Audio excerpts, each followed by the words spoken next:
रूस के राष्ट्रपति व्लादिमीर पुतिन के भारत दौरे के दौरान दोनों देशों के बीच साझा बयान जारी किया गया। रूस के राष्ट्रपति पुतिन ने कहा कि हमारे देश ने पिछले 50 वर्षों से भारतीय सेना, एयर डिफेंस, एविएशन और नेवी को आधुनिक बनाने में मदद की है। आज हुई बातचीत के नतीजों से हम पूरी तरह संतुष्ट हैं। मुझे विश्वास है कि ये दौरा और इस दौरान हुए समझौते दोनों देशों की जनता के हित में रणनीतिक साझेदारी को और गहरा करेंगे।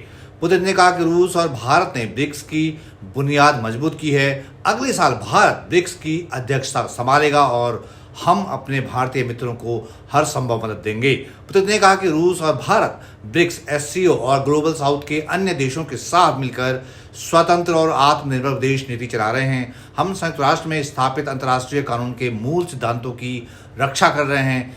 इस अवसर पर पीएम मोदी ने कहा कि राष्ट्रपति पुतिन के नेतृत्व ने भारत रूस संबंधों को नई ऊंचाइयों पर पहुंचा दिया है।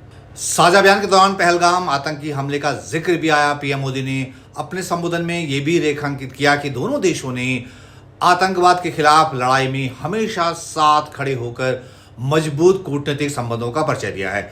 जम्मू कश्मीर के पहलगाम में इस साल हुए आतंकी हमले और 2024 में रूस के क्रोकस सिटी हॉल पर हुए हमले का जिक्र करते हुए प्रधानमंत्री मोदी ने कहा कि ऐसे सभी कृत्य एक ही सूत्र से जुड़े हुए हैं। मोदी ने कहा कि चाहे ये पहलगाम में हुआ हो या क्रोकस सिटी हॉल पर हमला हुआ हो, ये कायराना हमला, ऐसे सभी कृत्यों की जड़ें एक ही हैं।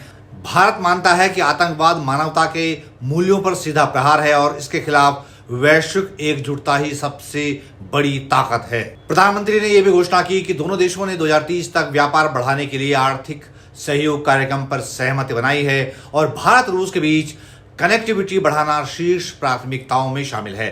उन्होंने कहा कि international north south transport corridor, northern sea route और चेन्नई व्लादिवोस्तोक समुद्री मार्ग पर नई ऊर्जा के साथ काम शुरू होगा। रूसी राष्ट्रपति पुतिन ने कहा कि डिनर के दौरान हुई उनकी बातचीत हमारी विशेष और विशेषाधिकार प्राप्त रणनीतिक साझेदारी के लिए बेहद उपयोगी रही।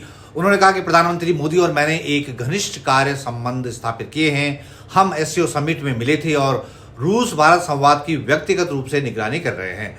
दोनों देशों के बीच बढ़ते व्यापार का उल्लेख करते हुए पुतिन ने कहा कि उन्हें उम्मीद है कि इस वर्ष भी व्यापार का स्तर पिछले साल जितना ही प्रभावशाली रहेगा, यानी 12% वृद्धि।